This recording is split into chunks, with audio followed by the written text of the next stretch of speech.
Tinokukwazisai muri yeZimbabwe kusangana kwatiri kuita mune chimwe chirongwa, icho chirongwa chatinoti chirongwa chinoshamisa. Izvi zvinoshamisa, zvimwe zvacho zvinoitika munyika hautombotendi kuti ichokwadi. Rangu zita ndinonzi Andrew Neshamba, tiri munzvimbo yeRusape uye ndina Sokostina. Makadini Sokostina? Ndinofara shumba makasimba here. Aiwa, ndiri nani chose. Hei kanyaya iripo nasi. Hayi zimbindaba siyalivingelela muli yeZimbabwe kuhlangana njalo namhla selingelinye ilanga. Sihlangana phela ngendaba leziyana ezimangalisayo ezokuthi awusokucabangela ukuthi into ezenzakala emhlabeni yini, lokhu kuyenzakala ebantwini sibili yini. Namhlanje sihlangana njalo siseMuthoko, yikho lapho esibona phela indaba emangalisayo ezathi silinike yona. Umuntu one. Umuntu one. Oba kunonzi kuba here kutora ivhu kunokora tsoka dzemunhu, kana ndizo kunonzi kunokora tsoka, kuti munhu watsika apa munhu anouya usingazivi otora achidaka kuti akuroye. Mati dzemunhu here kana dzevanhu? Dzevanhu. Pane vanhu vaviri, wokutanga akanokora tsoka 5 nai, wechipiri akanokorawo dzake asi dzese dzanzi 13 dzichienda kune munhu 1, dzichienda kumunhu 1. Zvakaoma. HUROYI kawo. Ya yibuthakathi obusegcekeni lapho indaba ekhona ngeyomuntu, singathi ngabantu abangu2 kodwa ikakhulu umuntu oyi1 okuthiwa ubecupha abantu inyawo, ucupha abantu 14, ya omunye ucuphe 5, omunye ucuphe 5, kodwa kulomunye phela esilaye lapho esathi sizwisisa ukuthi kuhamba njani ngoba yena nguyade ethunywe ukwenza umsebenzi lowo. Regedzaika muri yeZimbabwe tikupe chirongwa chanhasi. Tiri mudare ramambo makoni, nzvimboka yeRusape. Ndovahungwe ava. Woti phela silinike indaba leyo kugcweleyo siseRusape. Ndati kunonzi kumahungwe. Emahungwe. Senguva dzese muri yeZimbabwe tokukurudzirai kusubscribe kuDrewmas Media. Drewmas Media, taking you to another level. Ndakaona maya wachiuya pamba pangu ndobva nditsanangura zvikanzi ndatumwa namaibhandi kuti ndinokore tsoka dze1.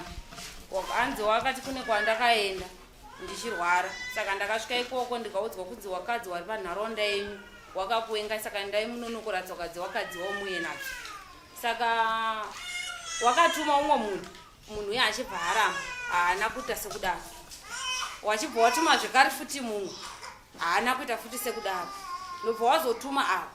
Saka wakanga wakabhanwa pamba pamai iwawo zvichinzi achada kukuona pamba pangu kudanana nemurume wangu, saka umwe nemagenesti avo po avo achibva wazomiswa wachienda kwavaiendawo havo mai bhandi.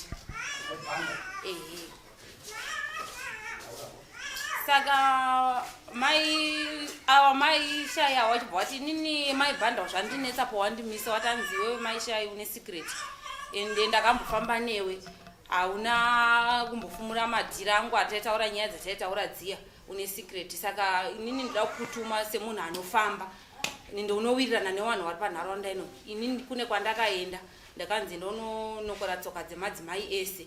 Saka ndakambotuma mumwe munhu wandakatuma haana kuita sekudaro.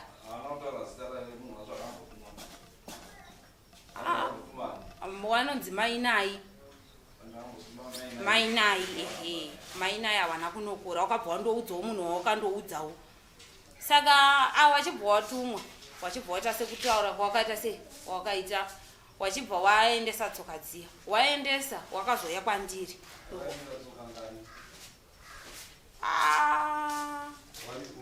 Waripo vanhu vacho ndovamwe watauya navo, vamwe vacho vakundikanawo nenyaya yemari. 16 ndo vanokwanisa kunokora. Saka zvadaro vamwe vacho mai Rosi namai Tino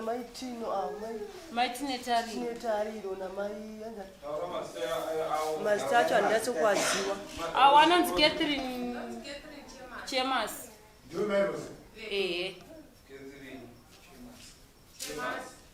Chemas. Na Rosilini.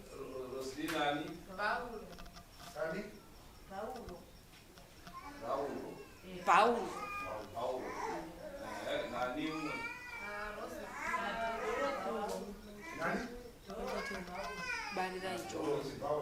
Na Barra Jombo. Regina Beteo.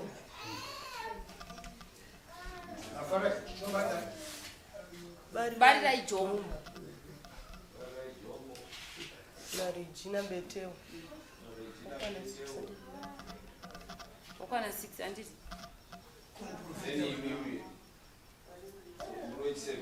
Oi 6 hour. Ngrini ana kurotwe. Na madzimai uyu. Madzimai wakanokora, iwo wakanokora. Iwo wane wakanokora. Atitombozivi madzimai nandizivi stara.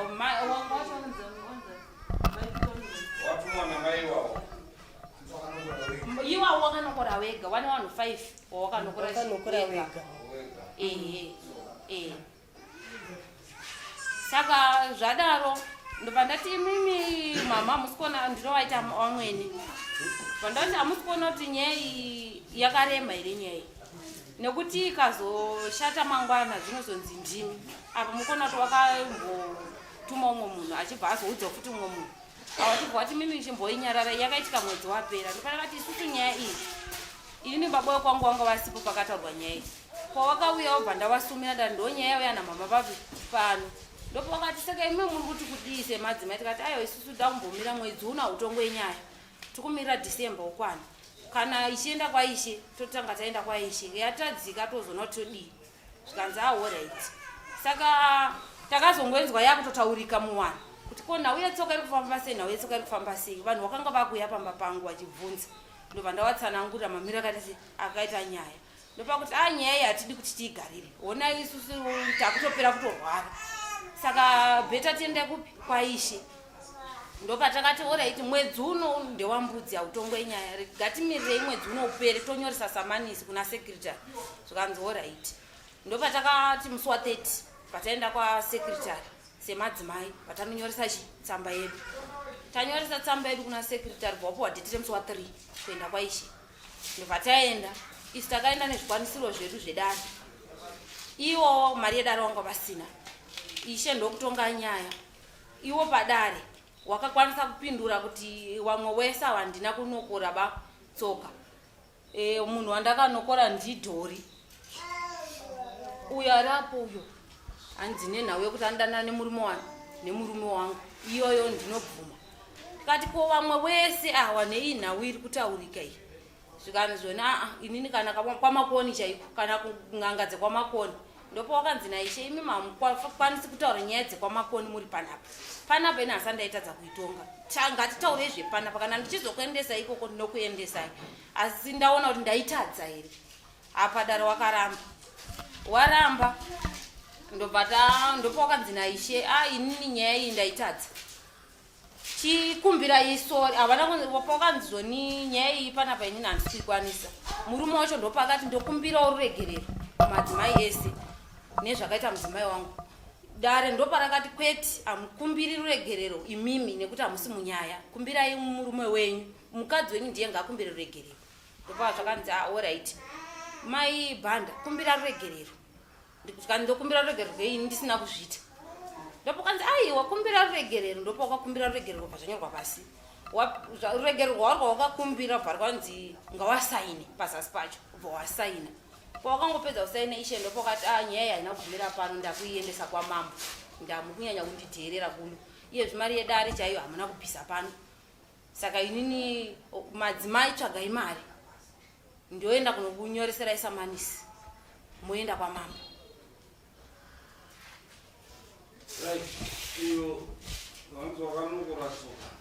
Amen. Ndakandatumwa namai bhanda ndifunga ndaenda kwababa wangu kunotora nese kusima. Mai bhanda wachibva wandidaidza wakanditi maishaimira ipapo ndichibva ndamira. Wachibva wasvika zvakanzi ndine nhau yandinayo ndakaona kuti unochengeta masikireti angu echikomba chawo here aitaurai.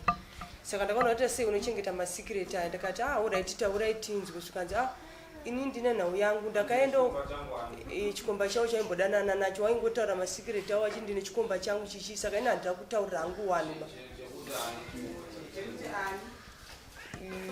magate chamagate chawakambobatwa nemurume wawo saka anzi unochengeta chii masikireti saka ndada kuti undinokorewo tsoka ndakaenda kwandikaenda saka wakanditi anzi nokora tsoka dzevakadzi wese vari munharaunda mupi imomo nokuti wakakumaka wakamaka iwo maibhanda ndakati hoho raiti zvakanzi saka ndoda kuenda nayo kwandoda sei kwandoda kuenda nadzo tsoka dzipi tsoka idzodzo chibva ndati hawo raiti ndakabva ndapinda mukati chibva ndanokora tsoka dziya dziya chibva ndowaendesera pamba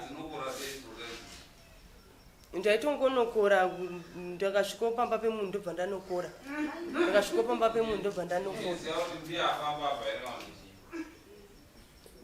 ndakatosvika pamba pemunhu gogoyi takataura nyaya pawanopinda mumba ndobva ndatonokora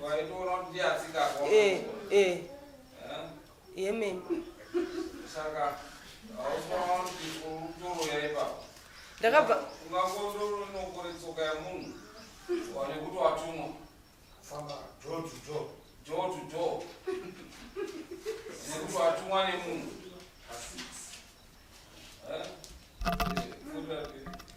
saka nguva ndikanokora tsoka idzi ndakabva ndawaendesera pakamira umwe anonzi mai prince vachibva vati ngandeipapi handeipapo tinonokora tsoka yavo ndakati tsoka yavo ndanokora kare zvakanzi ndine wamwe wanhu ndikanokora wamwe wacho ndakawanokorera kugarden iwo wega wanhu wavo 5 wakataura ndakawanokora saka nguva yacho ndikati ini ndakuenda ndonguva wakabva wanditi aiwamira ndine masupu andinawo chinguvana waita basa ndine masupu andinawo wachibva wandipa masupu anenge angaikwana kuti 15 wachibva wandipa nchibva ndaenda kumba ndagara kumba ndibva ndaona kuti zvandaita izvi ndashaisha munharaunda egedzai ndichisvika pamba pamairicha nditaura kuti mairichi inini ndandatumwa so chibva ndaita zvipi nchibva ndaita izvozvo asi wanditenda nechii nemasupu aya ari apa ndibva ndatongowaudza ndibva ndatongonyarara.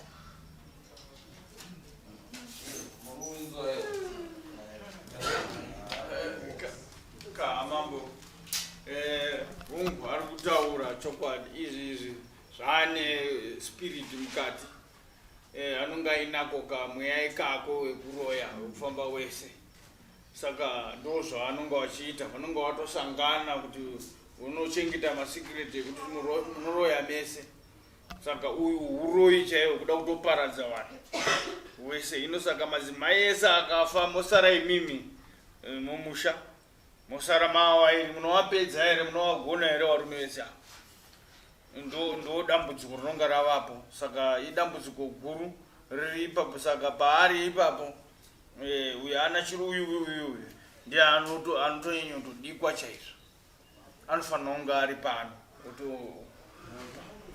pamakabvumirana kuti wakunonokora makataura naye kuti uchabhadharwa nechii aiwa tirambotaurana zvekubhadharana zvandizvo kungondoita basa zvongonokora chete uchizwana chii hapana wakambofunga here kuti munhu HUROYI Tsoka uyu ari kuzondoitwa chii asei zvakazouya mumashure ndatonokora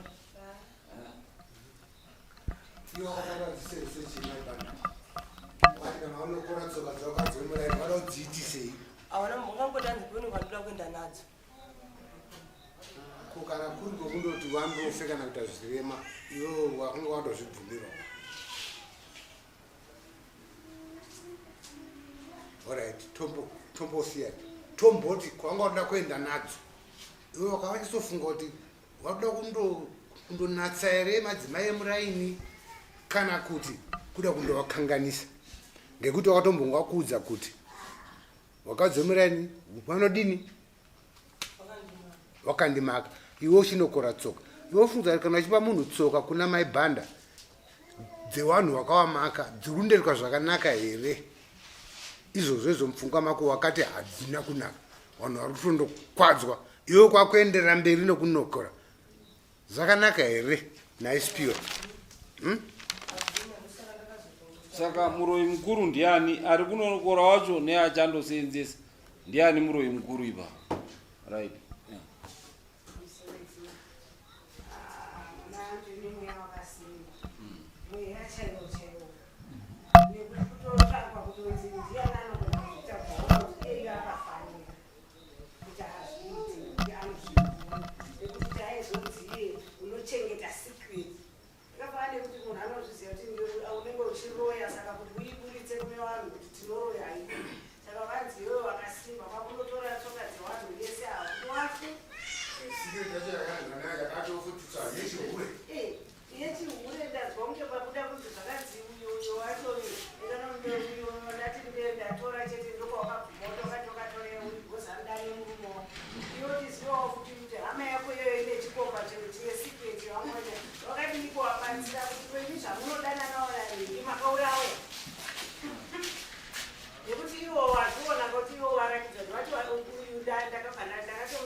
wanotohura wese wanoita zvakafanana wanoroya wese nekuti hamungazotaura kuti imimi ongotaura kuti ndiye aiziva sikireti yake kuti yechikomba avaregera kutaura it means wakanga wachihura wese wari kuroya wese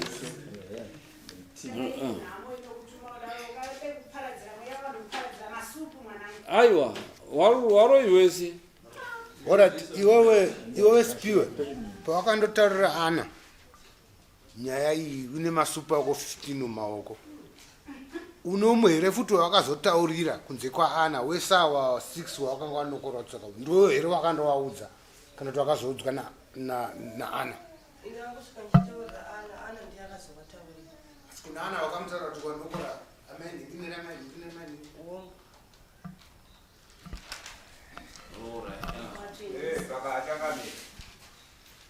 ndikuona mai awaka waswegaka watoone mhepo iri pavari inovashandisa saka munhu atodawo rubatsiro imhepo chaiyo iri apa handi munhu ari kuita zvinhu uyeyo mai wava nevamwe wavo mai wavakagara navo kupadhuza vanhu ivava mukada kunyatsokuvatarisa vanowirirana futi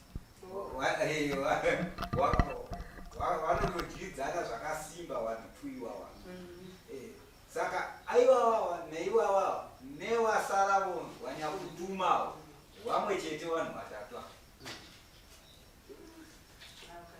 nekuti kana anga ari kutota kuti uyu aiwa musamuprosecute musamutonge uyu nekuti akakutitaurira tiritesi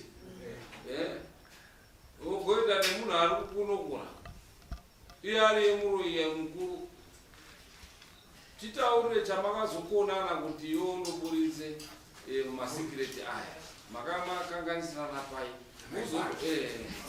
wambokoreka zviro zvako zviri very easy upenyu hwangu very easy. Inini namaibhanda tanga takagara tasingataudzani kubva kare. Ndakatoshamusika pawakatondidaidza ipapo tasingambotaudzani. Nenhau yechihure. Nenhau yekuti waiti wakadzi wemunharaunda unosapota chihure vamwe wacho vanohura.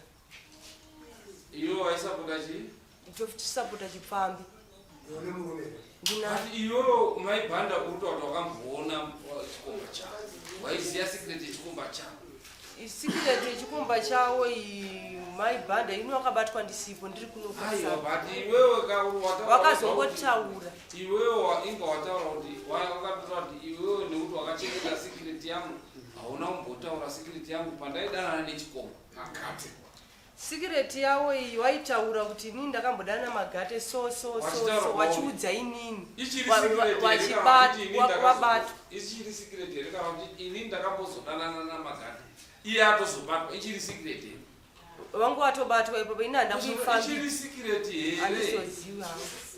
Handizoziva hangu ba. Usaziya sei? Nokuti iwo wakangonditaurirawo senyaya kuti inini ndakambodanana nanhengi nchibva ndabatwa nemurume wangu. Saka ina handina kukwanisa kuishambadza muwanhu bakuti mukuzere kuti maibhanda vari kuti ndakambobatwa so. Wakabatwa handiti village rese maitoziva kuti maibhanda wakambobatwa nechikomba. Inini ndandisati ndabozva. Wasi wako waripo maizviziya. Saka yanga ichiri secret pai. Ini handisipo papo. Kana wasipo kagonzi iwewe uri munhu anochengeta secret. Nekuti wakambochengeta secret yako pandaidana naBhanhu. Ndo secret ka. Iwe kuti takazoweka kuti iwe waichengeta secret wozoti takachaurirana kuti hausikwa ndikuvhirikidza dai. Inini naiwo maibhanda taimbojidzana tichibva tazotukana mumashure umu. Tatukana mumashure umu. Takatukana nenhau kuti waingoti nengi ihure anohura nemurume wangu, nengi ihure anohura nemurume wani nemurume wangu. Iyo wachihurawo.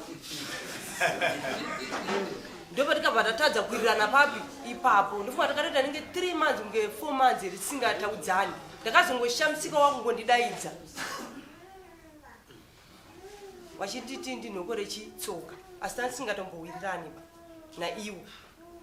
Iwe maiwirirana. Maiita zvinhu zvenyu mese chihure chenyu mese naiwo. Zvekusataura 2-3 months haisi nguva yakareba. Moenda muri vanhu vanotoroya mese. Munotoroya mese munotoziyana pakuroyana pese. Asi pane pamakakanganisana chete pakuroyana pamunoita nechihure chenyu chamunoita. Chazoita kuti unofumure vanje umwe wako nekuti pakuroya kwenyu munoroya mese chihure chenyu munoita mese. Asi pane pamakavhirikana pamazoda kuti muende manje undochenese zita rako iwewe but muchiita zvinhu zvenyu mese munoenda.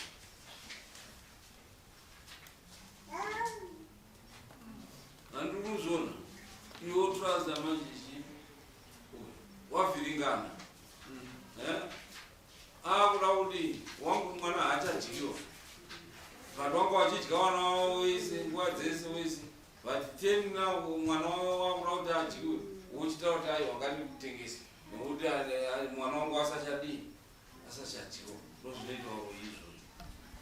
Vanhu vanotoroya wese vanhu vanotoita zvese munokuratsoka wese chihure wese vanhu vairi. Saka haana mari ane chinhu here kumba kwake.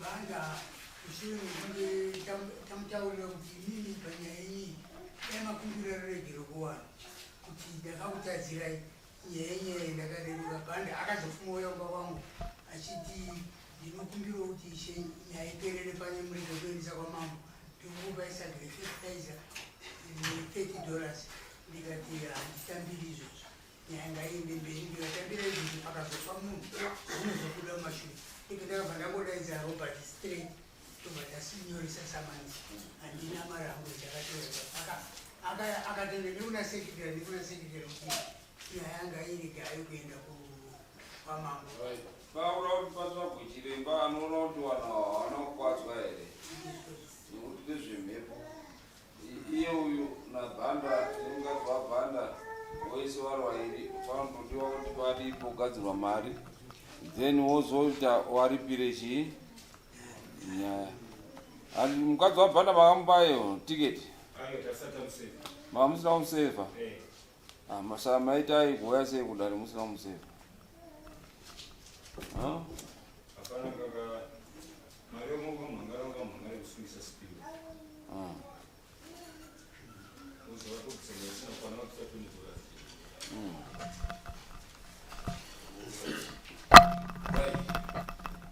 saka vanhu imimi bhanda anoda kuti adi auye adaidzwe nedare nekuti anga asina kudaidzwa saka nehainge auya asina kupuwa samwe anoshumiswa nani vacho anobvisa mari yekuti bhanda andoseva muchitoona kutoti mungale mangotokumbirai akabva angosevha wese vanhu vari vairiwo nezvo paakanga auya ikoko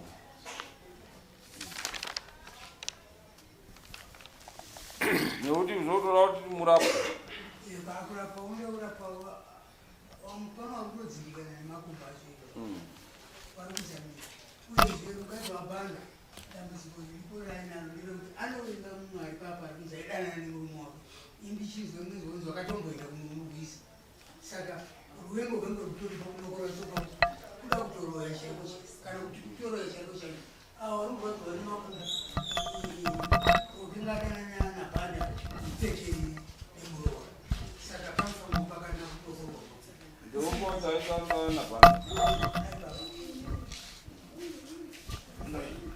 chamutoita zvapamura kuti mabatsirwe makwanisa kuita kuti moita mouya tibatsire vanhu kuti tibatsire urwere usati hwaenda kure nekuti pane urwere hunenge huripo kunokorwa tsoka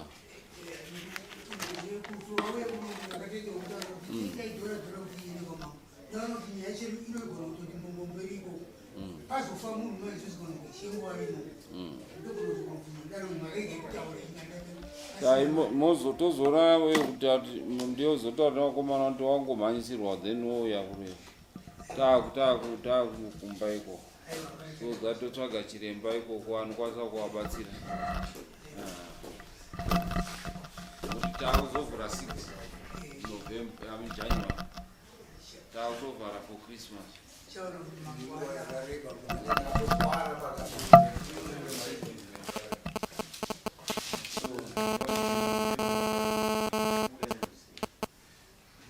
uyezve pane runokoraswa pane dambudziko rekusaziva paiye pachakati munhu anongobatira angopinda uzobude kuti azobude mumandondo abudaya munoda kuita kuti akapusa munhu amungati akapusa ndo munhu amunoti akapusa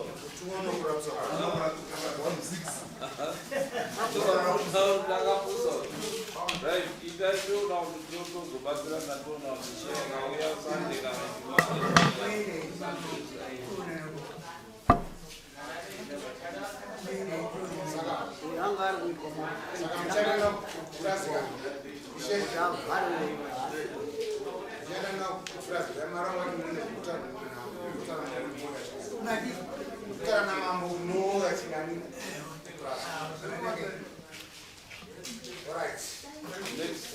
Next. Ndicho chirongwa chatokupaika mhuri yeZimbabwe. Ndinovimba mafadzwa nekudzidza kakuti chokwadi horoyi huriko. Yelo phela uhlelo kade silalo namhlanje ngithemba likholisile lokufunda lokuzwisisa ukuthi ngezinye izinto esihlangana lazo ekuphileni. Hanzi kuzvitaura rinenge je. Ya kunzima ngoba Ngatitorei rukukwete chiche.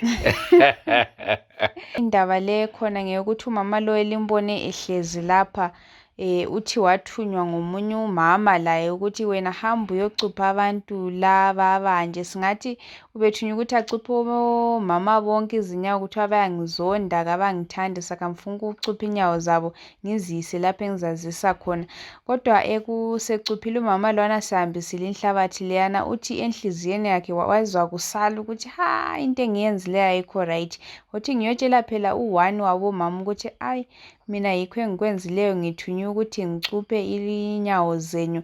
Ngaphiwa amasupu yowaphiwe ukuthi kumbe kubongwa kwakhona kodwa sihambise inyawo zabantu singathi yena ugcine ecupha 5 yena umama lwana ube labanye 5 plus lo ucuphe 6 umama lwana uthiwa ucuphe abanye uthe the rest bese ngibacuphe kudala ngoba wena ubungani uyaphuza. So sikhuluma nje sithi abantu 14 kuthi ukuthi nxa kuyikufa besifa benjalo. Waifira soup dai kunonziva ngavafa vanhu ava. Ko vamwe vacho vanga vanokurwa chirufu futi. Ya. Aiwa zvinonzwisa tsitsi. Sokostina pari zvino ndofunga hazvina kushata tikadzokera edu Harare. Noti tinasibuyele Harare singazi ukuthi kuzophetha njani ngoba kuthiwa kuzafuneka ngoba indaba le kayiphelisisanga bathi bazafuna phela umama yeno umnikazi wendaba othuma abantu ukuthi akazozichasisela ukuthi kanti kuhamba njani ngoba sikhuluma khathesi kulabanye abathi izinyawo zabo sezitshisa. Plus kamunozva soko kuti mudare ramambo makoni kana zvasvika pakaoma vanokuti potai nechuru ndiko kuseri kunenge kwakuti chiendai namadzibaba kana nen'anga munoitirwa matare ikoko kuzoonekwa kuti muri muroyi zvichokwadi here kana kuti zvinenge zvakuenda kuti ivo varamba here asi apa zvinenge zviri pachena sadhiraivha wetrakita. Ngoba umuntu uzikhulumele yodwa ukuthi mina ngathunywa ngenza so kazanga banjwe lokuyana ukuthi wakhuluma hayi uzikhulumele yedwa ukuthi ngithunywe nguzibani esithi ufuna ukwenza lokhu kwenzela lokhu. Into esithi inhle ngeyokuthi lapha nxa kuyimbuso yesintu sethu kulabantu laba ababona ngezomoya ukuthi bengancedisa endaweni ezinje. Siyazi ukuthi kuya kungela proof yokuthi qamba umuntu ukuthi wena ungumthakathi kumbe wena yenza so kodwa nxa kulabantu laba ababona ngezomoya abantu abancedisayo sokutshene le makhothi ethu awesikhiwa lawo. Sengwadzese tinokurudzirai kusubscribe kuDrewmas Media. Drewmas Media taking you to another level. Ngatisanganei mune zvimwe zvirongwa. Goodbye my friends. Goodbye my friends. Wakamboonana tichazoonana nerimwe zuva hama dzangu. Goodbye my friends. Goodbye my friends. Wakamboonana tichazoonana nerimwe zuva hama dzangu. Ini ndokwenda kubasa kwangu. Iwe makiwe mkaranga.